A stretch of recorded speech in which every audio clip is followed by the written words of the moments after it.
So hello everyone. मैं सबका welcome करना चाहती हूँ हमारे आज के हीलिंग सर्कल सेशन में। मैं सबसे पहले आज गाइडलाइंस बता देती हूँ आज के सेशन के लिए। Healing circles are safe havens. They are built on a foundation of kindness and respect. Circle participants agree to listen with compassion and curiosity, honor each other's unique ways of healing, and don't presume to advise or fix or try to save each other. Hold all stories shared in the circle confidential. Trust each of us has the guidance we need within us, and we rely on the power of silence to access it. तो मैं आज के session के speaker जो है हमारे साथ उनका भी इंट्रोडक्शन दे देती हूँ। आज के हमारे हीलिंग सर्कल टॉक्स में हमारे साथ है हेमंत जी, जो कि ओवेरियन कैंसर केयर गिवर है। मैं उनके बारे में थोड़ा सा इंट्रोडक्शन भी दे देती हूँ। Mister Hemant Mishra was a caregiver for his wife Neelam Mishra, who had ovarian cancer. He stepped up and became Neelam's life support when she couldn't be herself. In fact, their two daughters, son, and grandchildren were the greatest assets holding them up. Hemant ji mentions even when the rest of the family began to have doubts about the disease prognosis, Neelam maintained her optimism. She was convinced that the disease was only a minor illness and that she would be fine in no time.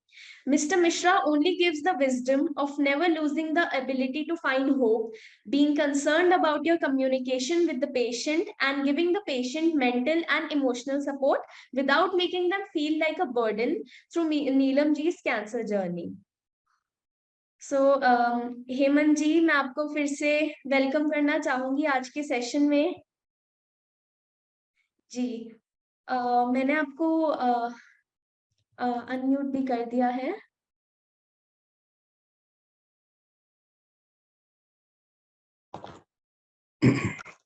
Okay नमस्कार। और मैं अपने सारे अतिथिगण जो हमारे सामने दिख रहे हैं, मेरे कुछ फैमिली मेंबर्स भी हैं, मैं सबको मेरा प्रणाम। जी बिल्कुल हेमंत जी। तो आज के सेशन से फिर शुरू करते हैं। तो आप बता सकते हैं कि आपकी जर्नी कब और कैसे स्टार्ट हुई? सबसे पहले मैं दरअसल अपने अतिथिगणों के लिए एक छोटा सा 3 पंक्ति जो मेरे कविता से है उसको पढ़ना चाहूंगा। शीर्षक ऐसा था, माता के खुशनुमा गर्भाशय से। माता के खुशनुमा गर्भाशय में जानी पहचानी गलियारों और सीमित दायरों में, माता तो सिमटी अपने दर्द और उम्मीदों में, और हम न जाने कब निकल पड़े अपने चकाचौंध मेले में। रास्ते कुछ टेढ़ी मेढ़ी और कुछ सीधी भी मिली, कुछ अपने और कुछ पराए हम सफर भी मिले, पर अनजान और बेबस खुद की पहचान हमें अपनी परछाइयों से भी ना मिली। तो दिस प्राइमरली ये आपको मैं इसलिए बताया, जो हमारी परछाई भी हमारे साथ कभी नहीं होती है। आपने डायग्नोसिस की बात कही, तो देखिए ऐसा रहा, दरअसल 2018 में डायग्नोसिस हुई, बट मैं उसके 1 साल पहले जाना चाहूँगा।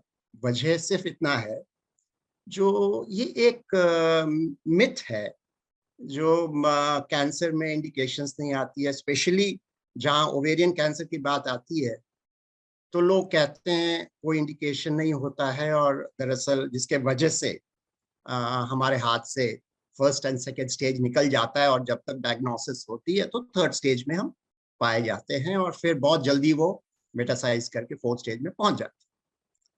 मैं ये नहीं कहूँगा मैं इत्तेफाक नहीं रहता हूँ इस बात से, मैं इत्तेफाक रखता हूँ, पर काफी हद तक आज मैं ये कह सकता हूँ, क्योंकि रेट्रोस्पेक्ट ये बात लागू नहीं था, बट आज मैं ये कह सकता हूँ, जो 1 साल या शायद 8 महीने से हमें ये इंडिकेशंस मिली थी, 2018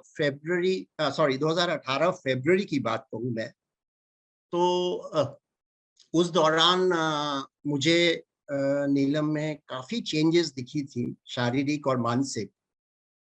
बट उसकी वजह जो था वो उनकी एलिंग मदर थी, जिसके वजह से वो बहुत स्ट्रेस में थी। और दरअसल हम बाहर घूमने गए हुए थे, बट उस दौरान भी वो बड़ा अनस्टेबल सी थी अपने मानसिक रूप में। शरीर से जो थोड़ी बहुत परेशानी थी वो तो थी, बट खैर स्ट्रेस लेवल्स बहुत हाई था। फिर जब मैंने जानकारी ली उनसे तो पता चला जो ऐसी सी बात है माँ की तबीयत के वजह से। तो हम जब घर आए वापस तो मैंने उनको यही गुजारिश की, जो आप ऐसा करें, आप अब माँ के पास ही रहें। और जब तक उनकी आखिरी दिनों की बात थी, वो करीब 85 साल की थी। और मेरे फादर इन लॉ करीब 94 इयर्स के हैं आज, उस समय 90 के से, और आज भी वो जिंदा है और काफी हटे करते हैं। बट उनके लिए मुमकिन नहीं था, उनको माँ को हमेशा बिस्तर से वॉशरूम ले जाना, ये वो। तो मैंने मेरी वाइफ वहाँ गई, 4 महीने करीब वो वहाँ रही, फरवरी से मई तक। और 31 मई को मेरी माँ की, I mean mother in law की, स्वर्गवास हो गई, वो देहांत हुई। और फिर जून में वो आई। जब वो जून में आई तब डेफिनेटली मैंने उनमें काफी इंडिकेशंस, जो आज मुझे जिसकी एहसास है तब नहीं था। क्योंकि ज्यादातर लोग जो कैंसर से जुड़ते हैं जाने अनजाने में, उनको इसकी एहसास बाद में होता है। पहले हर कोई इस डिजीज से दूर ही रहना चाहता है, कौन चाहता है, यदि कोई भी डिजीज से। तो खैर उसी दौरान मैंने उनको जब पूछा तो उन्होंने कहा, हाँ देखो, तुम्हें तो पता है मुझे ये धरन, पेट में धरन नेवल पे होती हैं, ज्यादातर लोगों को धरन होता है, जिसमें आई बिलीव साइंटिफिकली प्रूवन है, but naval moves up and down. And जिसके वजह से लोगों को पेट में दर्द होता है। और वजह ये कहा जाता है तो शायद कोई भारी चीज उठा लिए या कोई गलत पोस्चर के वजह से ऐसे। तो इनको 1 साल पहले ऐसा कुछ हुआ था, और किसी आचार्य को दिखाने के बाद वो ठीक हो गई थी। तो मैं अभी भी उसी माइंडसेट पे था, जो शायद वो सही कह रही हैं, क्योंकि हर कोई अपने शरीर को अच्छी तरह से पहचानता है, जानता है, और अपनी तकलीफों के साथ वाकिफ रहता है। तो मैं इसी सोच में, और खैर जो भी कह लें, कोई और हमने कोई स्कैन या कुछ नहीं करवाया। और आगे चल के हमने उन्होंने कहा, हम इनके जो आचार्य थे जो उनको ठीक करते थे वो जयपुर में थे, तो उन्होंने कहा मैं जुलाई में जयपुर जाऊंगी और मैं ठीक होके आ जाऊँ। खैर बदकिस्मती किस्मती से वो आचार्य जयपुर से, मैं उनकी खुद की तबीयत खराब हो गई थी, इसके वजह से वो ठीक नहीं कर पाए, और अगस्त में वो वापस मेरे पास दिल्ली आ गई। बट हुआ ये, जो उसी दौरान हमें कुछ खुशखबरी मिली मेरे बड़ी सुपुत्री की की तरफ से, जो उनकी हमारी फर्स्ट ग्रैंड चाइल्ड आ रही थी लंदन में। और मेरी सुपुत्री ऑब्वियसली बहुत उत्तेजित थी, जो माँ पापा भी आए और उनके साथ रहे उन दिनों, लास्ट 2-3 महीने, 1 महीने, जो भी हो सके। तो तब नीलम काफी एक्साइटेड हो गई। और ये करीब अगस्त सितंबर की बात है, जब मैंने उसे कहा जो ये आपकी दर्द तो अभी ठीक नहीं हो रही है और ना ही आपके आचार्य से ठीक हुआ, तो let's get going with some kind of a scan and find out what is it. तो उन्होंने कहा, देखो अभी मुझे शॉपिंग वॉपिंग का टाइम है, अभी मैं ये सब मत करो, मुझे जाना है। और दरअसल बहुत जल्दी मैं ठीक हो जाऊंगी, एंड इन एंड आउट थोड़ा बहुत जैसे होता है, लॉस, वेट लॉस होने लगा। तो उन्होंने उसकी जिम्मेवारी भी दरअसल हम लोगों ने नहीं ली, ये सोच के जो शायद एक्सरसाइज वेक्सरसाइज की कमी थी ये 4-5 महीने, तो शायद एक्सरसाइज जो वॉक वॉक कर रही है उसके वजह से लॉस हो रहा है। फिर थोड़ी सी एपेटाइट की कमी हुई, तो बात यही आ गई, जो वेदर चेंज हुआ है, अब मॉनसून से थोड़ी सी यहाँ पे गर्मी, डिहाइड्रेशन लेवल्स हाई थे, इसलिए भूख नहीं लग रही। ऐसे करके हमने कोई 1 महीने गुजार दी, और सितंबर में वो चली गई, यहाँ लंदन। जाना उन्हें अकेला पड़ा, क्योंकि मैं तब अपने काम पे था, और मेरे लिए जाना मुमकिन नहीं था उनके साथ।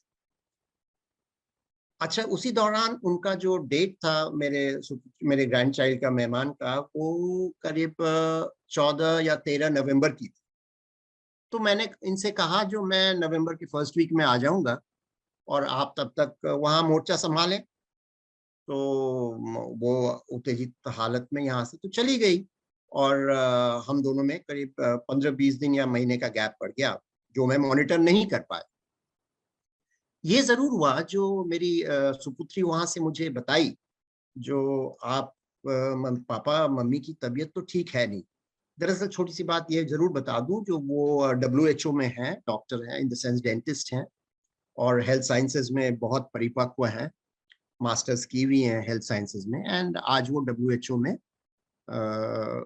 काफी देशों को हेल्थ लेके एडवाइस करती हैं। तो ऑब्वियसली उनके नजरों से ये कुछ बात छुपी नहीं थी, तो उन्होंने मुझे ये 2-3 बार कहा, बट मैंने नजरअंदाज नहीं कहूंगा, बट मैं वही बातों पे आके जो शायद चेंज ऑफ, और उनके लिए भी अब दिल्ली से लंदन की चेंज हुई मौसम, और जैसा आप लोग जानते हैं, आपके सुनने वाले जानते होंगे, जो अक्टूबर नवंबर में लंदन की सबसे खराब मौसम होता है, जहाँ बारिश और दुनिया भर की चीजें होती हैं। तो शायद वो भी एक वजह मान लिया गया जो इसी वजह से चेंज हुई। और फिर जैसे आप जानते हैं, जो वो अकेली गई थी, तो उन्होंने मुझे कहा जो मैं थोड़ा अकेलापन महसूस कर रही हूँ, एंड इसके अलावा जेट लैग है, ये है वो है करके बात वहीं पे रह गई। 3 नवंबर की बात है, जब सडनली मुझे खबर आया जो मेरी सुपुत्री को लेबर पेन हो रहा है और डॉक्टर्स ने कहा है आप इमीडिएटली एडमिट करें। तो फिर 4 नवंबर को मेरी छोटी जान आ गई इस दुनिया में, और मुझे यहीं रहना, मैं तब इंडिया में ही था क्योंकि मुझे 6-7 तारीख को जाना था। खैर जब वो मुझे 4 को नीलम फोन की, तो उन्होंने यही कहा जो पता नहीं, अभी प्री डिलीवरी तो मैं मैनेज कर ली, बट आज पता नहीं क्यों दर्द कुछ थोड़ा सा ज्यादा बढ़ गया है। तो मैं कहा मैं 2-3 दिन में आ रहा हूँ। मैं वहाँ 6 तारीख की मेरी प्लान थी 6-7 को पहुंचने का, तो मैं पहुंचा। पहुंचा तो हीथ्रो में वो आई थी, और मैं देख के बहुत बहुत बहुत घबराया। उनकी शारीरिक जो हालात थी वो काफी बुरा था। तो मैं फिर कुछ दिन 2-3 दिन सोचता रहा, देखता रहा। अच्छा खैर, मैं आपके दर्शकों को ये भी बता दूं, जो मैं फक्र से कह सकता हूं, जो हमारे देश में जिस तरह से medical science irrespective of Saturday Sunday multi speciality ये वो है, खैर मुझे वो चीज वहां नहीं दिखा। और अपॉइंटमेंट लेने में और इन चीज़ों में NHS और अपने भी प्राइवेट GP के साथ अपॉइंटमेंट लेने में बड़ी तकलीफ सी महसूस हुई। उस दिन शनिवार था, तो फिर भी मेरी बेटी की कुछ जान पहचान थे, कुछ बैचमेट्स थे इधर उधर के, तो उन्होंने हमारी एक GP के साथ अपॉइंटमेंट तय कर दी। हाँ, एक चीज और था, जो मेरे एल्डर ब्रदर हैं जो डायबिटोलॉजिस्ट हैं, तो उन्होंने मुझे ज़रूर कहा, मैंने उनसे कहा जो देखिए ऐसी ऐसी बात है, और UTI की कुछ शिकायत रही थी नीलम के साथ, जो खैर हर लेडीज के साथ कुछ ज्यादा ही UTI की इश्यूज होती हैं।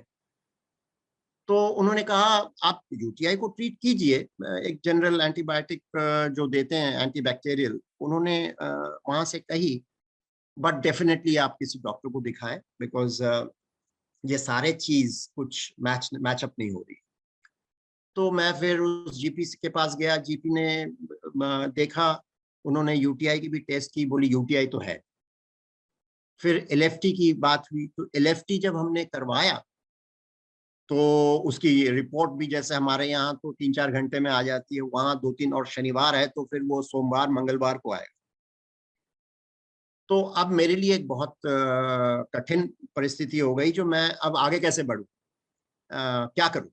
दरअसल डायग्नोस तो हो नहीं पाया, और जब उनसे पूछूं मैं, तो उन्होंने कहा देखिए इतनी कम चीजों में ऐसे चीजें डायग्नोज नहीं हो सकता है, तो मेरी आपसे यही हिदायत होगी जो आप इनको लेके इंडिया वापस चले गए।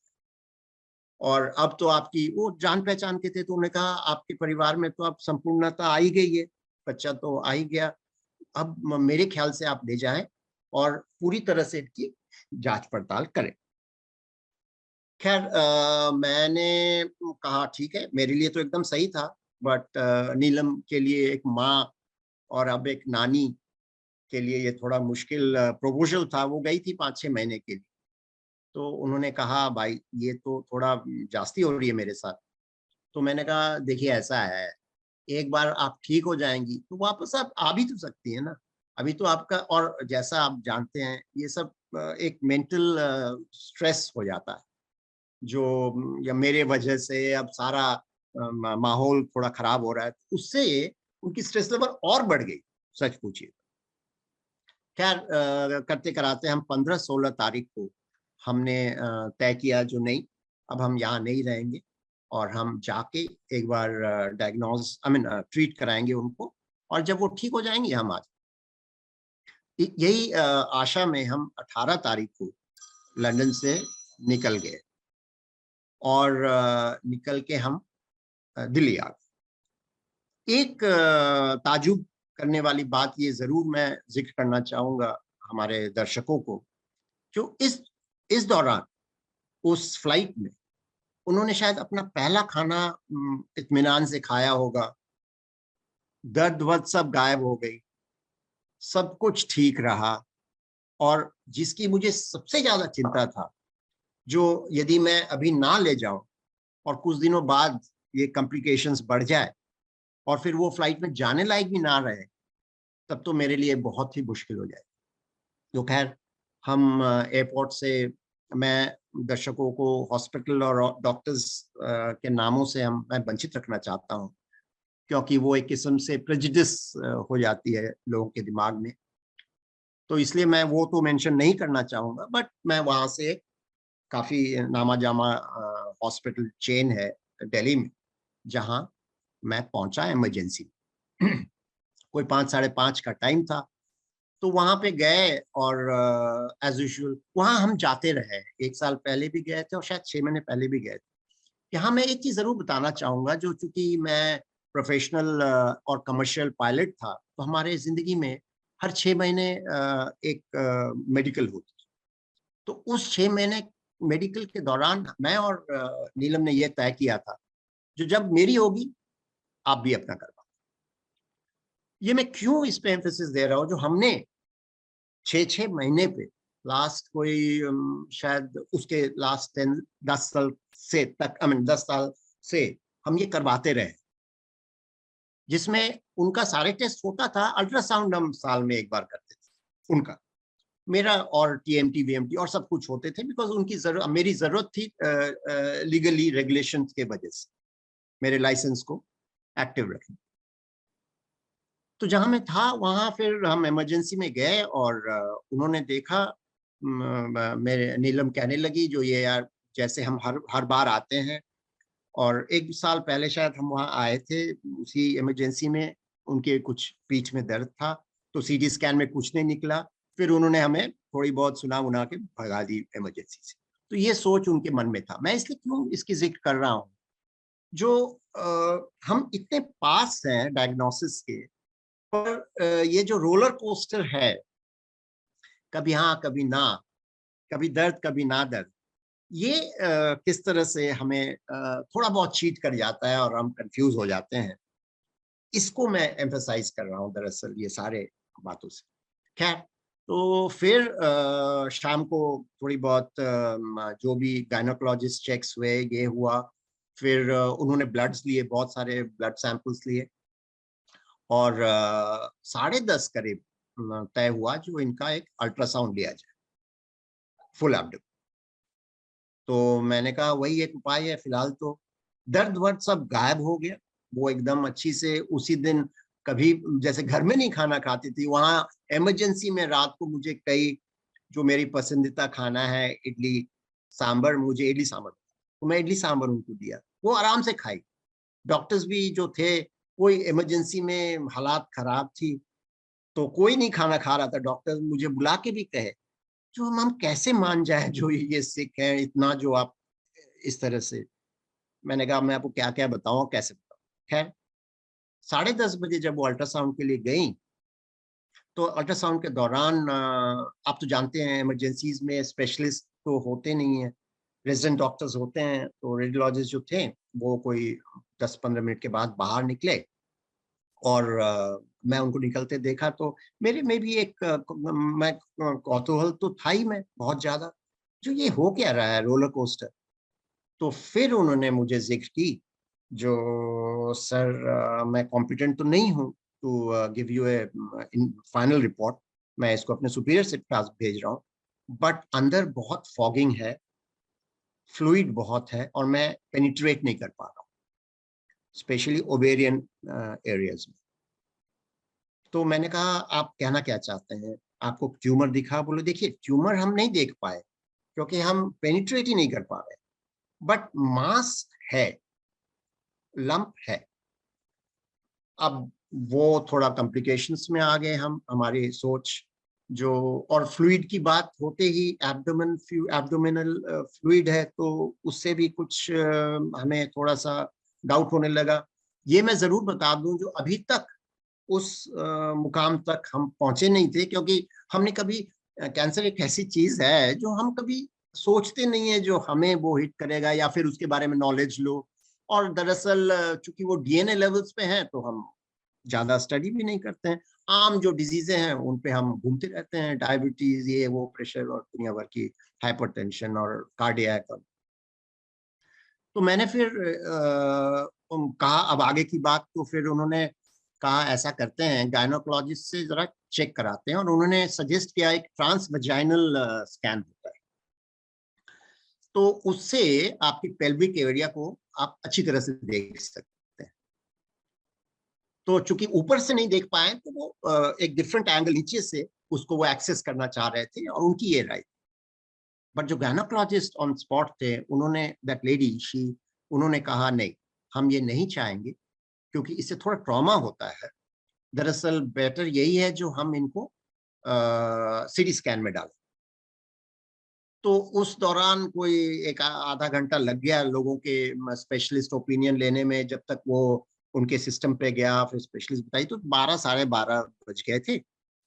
और फिर उनकी पेशेंस भी रन आउट करने लगी नीलम की। अच्छा, उनको ये अल्ट्रासाउंड की बात पता नहीं था, मैंने बताया नहीं था, क्योंकि शॉर्ट तो कुछ थे नहीं। तो मैंने उनसे कहा जो नहीं अभी तो चेकअप चल ही रहा है, तो मैं कैसे बताऊं क्या है नहीं। तो उन्होंने कहा चलो देखो सब दर्द वर्द ठीक हो गया है, अभी क्या क्या बोल रहे हैं यार, ट्रांस वजाइनल ये वो धूम धड़का, सीटी पीटी किस लिए, घर चलते हैं। तो मैंने कहा नहीं नहीं, एक बार यार सीटी स्कैन करा लेते हैं, ट्रांस वजाइनल। सीटी स्कैन के लिए जब हम गए 12:30 बजे, तो फिर सीटी स्कैन में पूरा ही दिख गया। और तब उन्होंने मुझे थोड़ा बहुत ब्रीफ भी कर दिया, मैं भी नीलम को ब्रीफ कर दिया। और दरअसल डायग्नोसिस तो हो ही चुकी थी, तब तक में ब्लड रिपोर्ट आ गए आपके दर्शकों के जानकारी के लिए, और सब जानते ही हैं क्योंकि ज्यादातर यहाँ कैंसर से जुड़े हुए हैं। जो CA-125 जिसको हम मेन एंटीजन कहते हैं, वो करीब 1700 पाया गया ब्लड में। बाद बाकी reports was normal, LFT KFT और ये सब खास नहीं था, but eye catching was the CA-125 reading. उस दौरान हमारे पास कोई शब्द तो थे नहीं, और उनकी जो भी हिदायत हुई, जो अब आप घर जाएं और कल सुबह चाहें तो हमारे ही ऑन्कोलॉजिस्ट डिपार्टमेंट में आप अपॉइंटमेंट ले लें OPD में। और इसी तरह से हमारी शुरुआती डायग्नोसिस हुई, जो मैं आपको कहना चाह रहा था। जी सर। सर आपने बहुत अच्छे से डिटेल में एक्सप्लेन किया, अच्छे से सब कुछ समझ आया, तो बहुत अच्छा लगा। तो सर जैसे तो फिर आप लोग क्या आपने मेडिकल ट्रीटमेंट करवाया, मतलब क्या मेन ट्रीटमेंट रहा? जी, तो फिर हम आगे बढ़े, दूसरे दिन सुबह हुआ, और हमारे लिए कुछ खास वो कहते हैं ना, सूर्योदय कहना गलत होगा, क्योंकि हम दोनों अभी भी कोई भी हम दोनों ही नहीं, कोई भी, अभी भी हम खास मानने को तैयार नहीं थे जो ये ऐसा हुआ है। तो हमने कहा चलो ऑन्कोलॉजिस्ट के पास चलते हैं और फिर डिटेल्ड एग्जामिनेशन में पता चले। यहाँ मैं बताना चाहूंगा जो नीलम एक बहुत ही गॉड फेयरिंग सिंपल पर्सनालिटी थी, और दरअसल मेरी बैकग्राउंड फौज की थी, मैं फौजी था, रिटायर्ड, और काफी अनुशासित जिंदगी के साथ जुड़ा हुआ था, फौज में जब था तब भी और फौज के बाद। तो मैं दरअसल उनसे कहा जो अब जो है उसको तो हमें डट के सामना करना है। तो नीलम बार बार यही कहे मुझे, जो आप तो कहीं से कहीं बात को ले जा रहे हैं। वो इमरजेंसी में रेजिडेंट डॉक्टर्स थे, उनको क्या उतना अंदाज है, उन्होंने देखा होगा पेट में फ्लूइड है तो है, क्योंकि फूला हुआ है तो है, और बहुत सारी ऐसी चीजें होती हैं। तो खैर, तो let's wait for the oncologist. पर उन्होंने शर्त लगाई जो मैं ऑन्कोलॉजिस्ट से नहीं मिलूंगी, आप मिल लीजिए और इनिशियल डिस्कशन कीजिए और फिर हम देखेंगे क्या है। क्योंकि वो बोली जो मुझे खास ये विश्वास ही नहीं हो रहा है टाइप। मैंने कहा ठीक है। तो जब मैंने सर्जन से मिला, क्योंकि सबसे पहले मुझे सर्जन के पास भेजा गया, तो इत्तेफाक से वो सर्जन एक रिटायर्ड एयरफोर्स ऑफिसर थे, मेरी रैंक पे। तो हमारी पुरानी एक लिंक बन गई, हमें बहुत अच्छा लगा। और जैसे कि आप जानते हैं, कोई भी डॉक्टर हो, सबसे पहला इलाज आपकी ट्रस्ट है, चाहे कोई भी डॉक्टर, किसी भी चीज। तो वो एक इमीडिएट स्पॉन्टेनियस ट्रस्ट बिल्डअप हो गया। तो मैंने उनसे जिक्र की ऐसी ऐसी बात है, फिर हमारी 2-3 बातें हुई अपने फौज की जिंदगी और लाइफ लेकर के।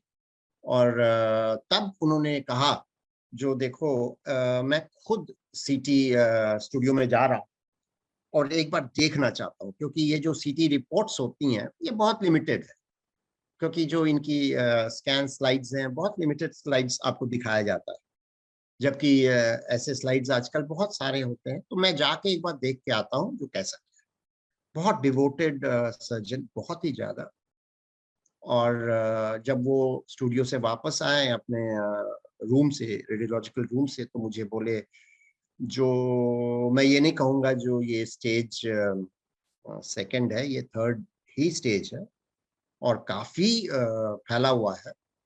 और दरअसल मैं आपको ये भी एडवाइस करूंगा जो अभी ये सर्जरी लायक है ही नहीं, क्योंकि जो इफेक्टेड एरियाज हैं वो फ्लूइड में ढके हुए हैं और मैं उसको एक्सेस ही नहीं कर पाऊंगा ड्यूरिंग सर्जरी। और चूंकि बहुत ये जो साइटोरिडक्टिव सर्जरी होती है, ये बहुत ही फाइन सर्जरी होती है, बहुत सारे ऑर्गन्स इफेक्ट आई मीन आसपास होते हैं, टिश्यूज होते हैं और वैल्व्स होते हैं। तो कहीं गलती से कुछ गलत चीज पे लग गया तो फिर लेनी की देनी पड़ जाए।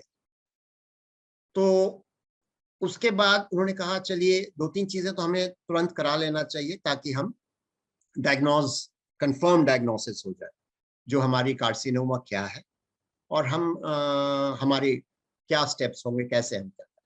तो वो स्टेप्स तो करीब करीब हमने बात कर ली थी, जो मैं आपको during your further treatment lines की बात जब आप करेंगे तब कहूँगा। बट डायग्नोसिस फिर हमने 2 चीज से हुई। एक तो ऑफ कोर्स बायोप्सी होती है, जो हिस्टोपैथ चेकअप्स, हिस्टोपैथ होती है बायोप्सी, जो लंप काट के उसकी जो हिस्टोपैथोलॉजी होती है वो हुई। उसमें एडिनो कार्सिनोमा पाया गया end of female genital organ. Primary and secondary source में थोड़ी सी कंफ्यूजन थी, बट खैर that was not important at that stage for me, because वो फिलहाल कहीं भी प्राइमरी और कहीं भी सेकेंडरी हो पर मेटासाइज करना शुरू कर दिया था, वो जरूरी बात थी। और फिर हम कोलोनोस्कोपी किए, तो कोलोनोस्कोपी में भी रेक्टल बल्ज पाया गया।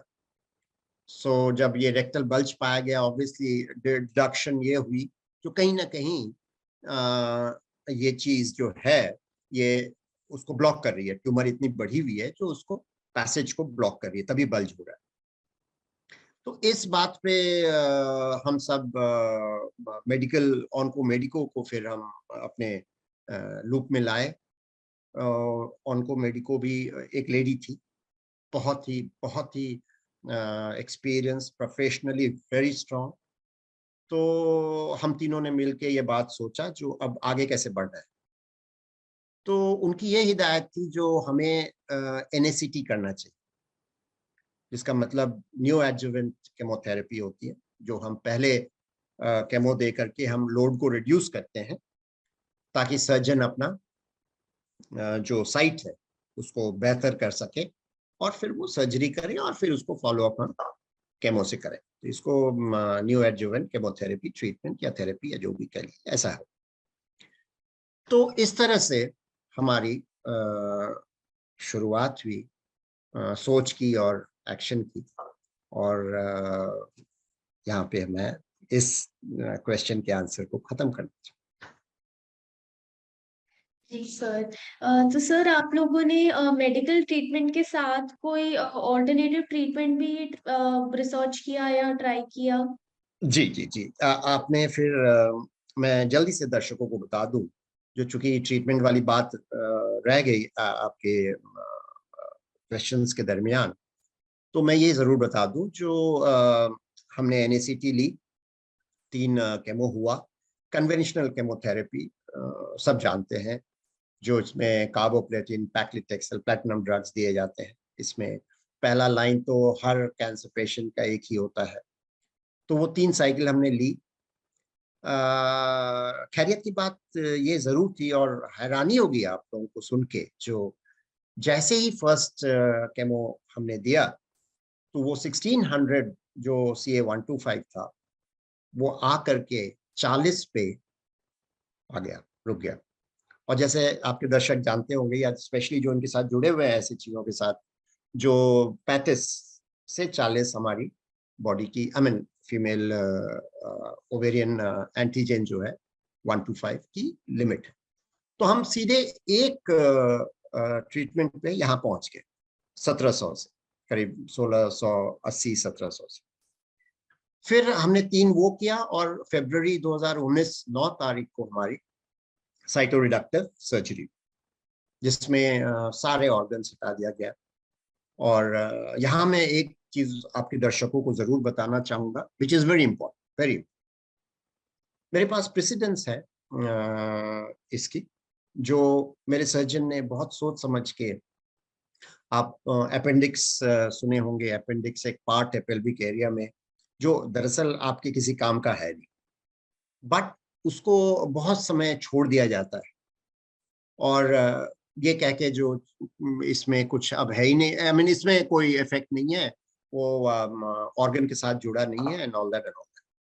बट हम तब तक ये भूल जाते हैं, एक तो उसका कोई मकसद नहीं है हमारे शरीर, और दूसरा जो वो फिर भी एक लंप है, मास है, जिसमें ये जो हमारे कैंसर सेल्स हैं वो फैल सकता है, डेवलप हो सकता है, और उसके जरिए वो एक वाया मीडिया बन सकता है मेटासाइज कर। ये मैं खास तौर से आपको ये बात कह रहा हूँ क्योंकि मेरे एक जानकार हैं जिनके साथ ऐसा कुछ हुआ था और यहाँ छोड़ दिया गया था appendix during cytoreduction, and वो फिर उसी अपेंडिक्स के जरिए उनका मेटासाइज होके उनके साथ एक बहुत बड़ा खतरे वाली बात हो गई। तो या इसलिए मैंने इसको मेंशन। उसके बाद फिर हमने 3 और ली और हमारा फर्स्ट लाइन खत्म हो गया। नीलम काफी अच्छी रही। ये जरूर कहूंगा जो फर्स्ट लाइन की जो साइड इफेक्ट्स थी वो बहुत ज्यादा था।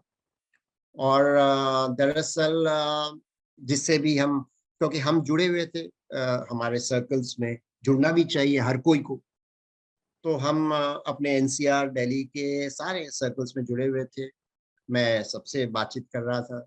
नीलम की एक खासियत थी जो वो इन चीज़ों में लोगों की बात नहीं ज़्यादा तवज्जो देती थी। वो कहती थी ये सब आप करो, आपका सुनना आपका काम है। जैसे मैंने पहले अप्रैल में आपके प्रेडिसेसर को कहा था, जो उनका नाक, कान, आँख, मुँह सब मैं ही था। तो उन्होंने बस यही कहा, जो जो आप कहोगे वो मैं सुनूँगी, जो आप देखोगे वो मैं देखूँगी एंड वगैरह-वगैरह। तो इस तरह से मैं जो सुनता था साइड इफ़ेक्ट्स, वो मुझे दिखा। और इसीलिए अब मैं आपके सेकंड क्वेश्चन पे वापस पहुँचूँगा, जो आपने कहा, जो आपने अल्टरनेट्स क्या देखी। खैर 5 महीने, साढ़े 5 महीने में इनकी रिलैप्स हो गया। सर्जन को उम्मीद नहीं था। सर्जन ने कहा ये मेरे उम्मीद के बाहर है और मैं दरअसल, और आप भी और आपके दर्शक भी ये जानते होंगे, जो सबसे अच्छी जो व्यू मिलता है, देखिए आप कहीं भी पहुँच जाएँ रेडियोलॉजी में, बट उनकी अपनी लिमिटेशंस होती हैं, चाहे साउंड वेव हो या रडार वेव्स हो या कोई भी। उनको इनफ रिफ्लेक्शन चाहिए, रिफ्लेक्शन बैक चाहिए टू पेंट। सीधी-सी रडार टेक्नोलॉजी में उसको आप यदि डालें तो ये इसकी जवाब आपको मिल जाएगी, चाहे वो सीटी स्कैन हो, पेट स्कैन हो या जो भी। बट सर्जन अपने आँखों से, इसीलिए कहते हैं कुदरती आँख जो है, वो इन चीज़ों को नहीं मानता, वो अपने आँखों से देखता है। इसलिए जब उन्होंने मुझे कहा, जो ये एक बहुत ही ताज्जुब करने वाली बात है, मैं सोच भी नहीं सकता हूँ, जो इतनी जल्दी ये रिलैप्स होगी। तब कुछ न कुछ, कहीं न कहीं मेरे थोड़े से मोटिवेशन लेवल पे थोड़ा-सा इफ़ेक्ट हुआ। बट नीलम का यही कहना था और हमेशा कहती रही, जो तुम कुछ भी इनको कहने दो, कुछ भी करने दो, सिर्फ़ मेरी थोड़ी साइड इफ़ेक्ट्स की इश्यूज़ हो रही हैं, उसको यदि मैं सँभाल लूँ, तो ये डिज़ीज़ मेरे को नहीं कुछ कर सकती। अब जब वो ऐसे कहती थी, तो मेरे जो मनोबल था, वापस जाग उठता था और मैं फिर घोड़े की तरह भागता रहता था टू फाइंड अल्टरनेट्स। तो हमने सेकंड लाइन तो शुरू की, बट उसके पहले हम आयुर्वेदा में गए, होम्योपैथी में गए, सिद्धा में गए, इन 3 चीज़ों को साइड इफ़ेक्ट्स के लिए। यहाँ मैं आपके दर्शकों को एक छोटी-सी बात बताना चाहूँगा, जो वर्ल्ड ओवर, दुनिया भर में दरअसल कैंसर के प्रति जो लोगों का सोच है, वो ये ज़रूर हो गया है, जो लाइफ तो बुरा ना मानिए, मॉर्टेलिटी तो है ही इस दुनिया में। मॉर्टल तो इंसान है ही, आज नहीं तो कल उसकी समाप्ति हो जाएगी और एक नई शुरुआत होगी। समाप्ति कहना गलत होगा, उसकी नई शुरुआत। हमारे ग्रंथों में ये बात। बट किस तरीके से आप नए शुरुआत करते हैं, आपकी वो ट्रांज़िशन कैसी होती है, वो सबसे ज़्यादा मायने रखता है हमारी भाषा में, और दुनिया की भाषा में क्वालिटी ऑफ लाइफ कहते हैं उसको। तो क्वालिटी ऑफ लाइफ जो है, वो दुनिया कभी भी कॉम्प्रोमाइज़ नहीं करना चाहती और करना नहीं चाहिए। At the cost of certain bit of mortality, जो है हमसे जुड़ा हुआ है, इंसान है तो मॉर्टल है और मॉर्टल है तो एक दिन जाएँगे। तो इन चीज़ों को ध्यान मद्देनज़र रखते हुए हमारी भी करीब-करीब सोच, स्पेशली मेरी बड़ी बेटी, जैसे मैंने आपसे कहा, वो हेल्थ साइंसेज़ में इन्वॉल्व्ड है, मेडिकल साइंसेज़ की छात्रा रही हैं। तो उन्होंने भी यही बात हमसे ज़िक्र की और हम सब में एक फैमिली में एक चीज़ तय हुआ, जो किसी हालत में नीलम की क्वालिटी ऑफ लाइफ सफ़र नहीं करनी चाहिए। जिसका मतलब साइड इफ़ेक्ट्स, और यदि हम उसको मेंटेन कर लें, तो शायद केमोथेरेपी हमें काफ़ी दिन लेके चल पड़ेगा। और यहाँ मैं दर्शकों से कहना चाहूँगा, जो लोग आयुर्वेद, होम्योपैथी ये सब पे चले जाते हैं, ज़रूर जाएँ, पर उनको प्राइमरी ट्रीटमेंट करके शायद भरोसा रखना थोड़ी-सी नाइंसाफ़ी है, और वो भी आज के तारीख, क्योंकि हम डीएनए लेवल पे डील कर रहे हैं कैंसर के साथ। और इस दुनिया में 2 इंसान यदि डीएनए से एक जैसा नहीं है, तो हम कैसे उम्मीद कर सकते हैं जो दवाइयाँ हों या कोई भी चीज हो, चाहे थेरेपीज हो या जो भी हो, ऑल्टरनेट्स हो, प्राइमरी हो, हमें उसी तरह से इफेक्ट करेगा जैसे सबको करता है। ये थोड़ी सी नाइंसाफी होगी टुवर्ड्स मेडिकल साइंस और टुवर्ड्स आयुर्वेद साइंस और होम्योपैथी और व्हाटएवर।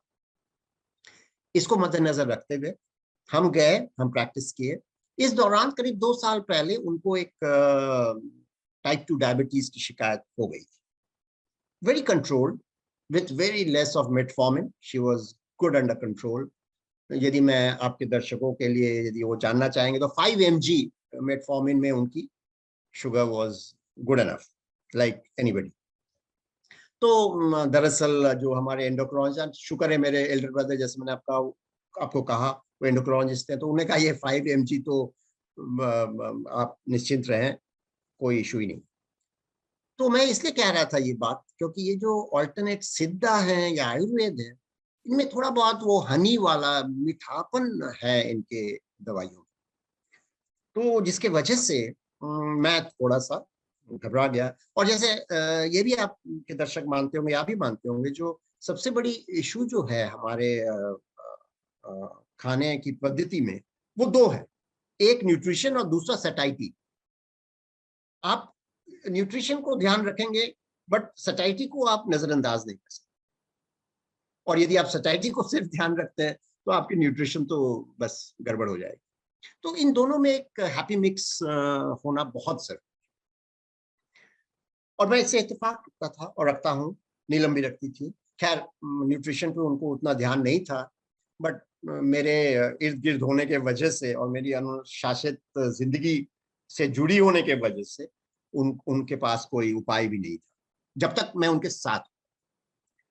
तो खैर हमने आयुर्वेदा को एक अलग डायमेंशन में डाल दिया, जिसका मतलब हम दवाइयां बंद कर दिए, पर काढ़ा जो मैं खुद स्टडी किया, जिसमें गिलॉय, तुलसी, ये जितने नेचुरल प्रोडक्ट्स हैं, उनको मैं अपने आप से स्टडी करके टिनस्पोरा, यदि कुछ हमारे ऐसे मित्र हैं जो गिलॉय नहीं जानते हो आपके दर्शकों में, तो टिनस्पोरा इज द इंग्लिश नेम, वो देख सकते हैं क्या है। तो हम गिलॉय, तुलसी और कुछ चीजें, ऐसी चीजें का काढ़ा, अदरक, नींबू, ये सब काढ़ा लगा के हम बनाना अपने घर में शुरू किया। और ये गिलॉय जो है ये मैं पेड़ से तोड़ता था, मेरे एक बगीचा है सामने जिसमें पेड़ था, तो मैं फ्रेश गिलॉय तोड़ के उनके लिए लाता था और पीता था। और एक चीज हमेशा ध्यान रखना चाहिए, जो ये सब जो चीजें हैं, इनको यदि आप सही मायने में अपने घर वालों को जो अनफॉर्चुनेटली सफर कर रहे हैं उनको देना चाहते हैं, तो आप भी उसमें शामिल हो जाए। यदि आप शामिल होंगे तो बड़े आसानी से आप दोनों इस काढ़ा को भी बड़े प्यार से पी सकेंगे, और इसकी जो फायदे हैं उसको आप अपने शरीर के अंदर पूरी तरह से उसको यूज कर सकें। तो खैर, तो ये किए और हमने होम्योपैथी भी शुरू कर दी। होम्योपैथी यदि किसी को जानना है तो उनकी दवाइयाँ मैं बता तो दूं आपको, पर उससे ज्यादा कुछ फर्क नहीं पड़ेगा, बिकॉज इनकी मदर टिंचर होती है अलग, और इनकी जो रेशियो होती हैं वो सब है। बट खैर, विस्कम एल्बम है, हाइड्रेटिस है, जिप्सिन है, और बाद में मिसलटू है, जो यूएस में बहुत इसकी पूछ है। यूएस स्टेट्स ऑफ अमेरिका में इसको बहुत पूछते हैं और बहुत लोग मिसलटो को यूज करते हैं अपने कैंसर के खिलाफ एज ए ड्रग। तो खैर, तो ये आपको दवाइयां मैं बताया, पर आई वुड स्टिल सजेस्ट, ये दवाइयां मैंने भले इसके ऊपर मैं रिसर्च किया, जानकारी ली, but I was involved with an homeopath who was an excellent homeopath and very professional। तो उसने, and let me be very convincing and let me convince your guests that हमारी साइड इफेक्ट्स खत्म हो गए। और सेकेंड लाइन में जब ये चला, आपको ये भी बता दूं आपके सारे अतिथिगणों को जो सेकेंड लाइन में जो ड्रग था, ऑब्वियसली अब उसको स्टेप अप करना पड़ गया, and there was a little dispute. जो 5.5 महीने में रिलैप्स हुआ है तो प्लेटिनम सेंसिटिव है कि नहीं, या रेजिस्टेंस हो गए। तो खैर जैसा आप जानते हैं, उम्मीदों की ही तो सारा संसार है। हमारी ऑन्कोलॉजिस्ट भी ऑनको होंगी सफेद कोट में, पर हैं तो इंसान। तो हम दोनों जब बैठे इसके बारे में बात की तो उन्होंने कहा 10-15 दिन कोई किताबों में लिखा है, बट रिलैप्स के एग्जैक्ट डेट को कौन बता सकता है। तो इसलिए खैर हमने ये डिसीजन ली, जो प्लेटिनम ड्रग वापस उनको दे सकते हैं। 6 महीने की लिमिट होती है, बट 10-15 दिन ऊपर नीचे हम नजरअंदाज कर देंगे, क्योंकि किसी को ये तो पता है नहीं जो एग्जैक्टली कब रिलैप्स हुआ है। तो हम उस पर कायम रहे। बट जो दूसरा ड्रग था, that is known as, that's the most toxic drug of the world, chemo drug, and it's known as a red drug which is Lipodox. Now lipo की बहुत लोगों में, हमारे सर्कल्स में बहुत सारी बातें उठी, ये हो जाता है, वो हो जाता है, और हम कंटिन्यू नहीं कर पाए, एक ही ले पाए, एक ही डोज, या फिर दूसरी डोज में हम गिर गए, ये वो। मैं इसलिए ये बात आपको दोहरा रहा हूं, उस सेकेंड लाइन में ये देने के बावजूद along with हमने एक VEGF इनहिबिटर, जिसको बेवासिजुमैब कह लीजिए, आप एवास्टिन कह लीजिए कोलोकियल लैंग्वेज में, या बेवासिजुमैब, प्राइमरली ये VEGF इनहिबिटर है, ये उस पाथवे पे चलता है। तो ये दरअसल, आई हैव लॉस्ट यू, हाँ, I have lost you, okay. तो ये दरअसल हम शुरू किए along with my alternatives, and believe you me, उनको कोई साइड इफेक्ट्स नहीं, and she was very happy. That motivated us a lot because chemo में तो कुछ पता चलता नहीं था, उनको कोई तकलीफ नहीं थी, and honestly वो प्रिक हर बार एक तो 15 दिन में ब्लड टेस्ट लो, और फिर 15 दिन में वो भी करो, केमोथेरेपी भी लो, तो ये सब चीज चलता रहा।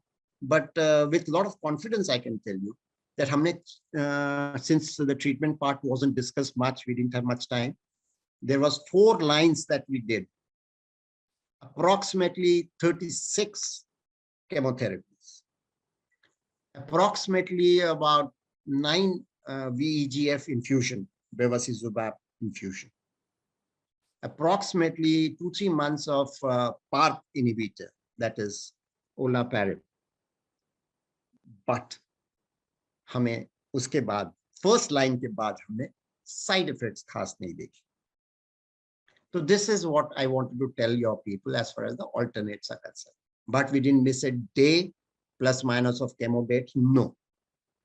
यद्यपि आप जान रहे हैं, जो मैं 2020 की बात कर रहा हूं अब, और हंगामा शुरू हो गई थी कोविड की फरवरी मार्च में, बहुत ज्यादा परेशान हो गए थे लोग, और हम स्पेशली इम्यूनो कॉम्प्रोमाइज लोगों के लिए बहुत ही मुश्किल हो गई थी, और हॉस्पिटल्स में भी जैसा हालात था।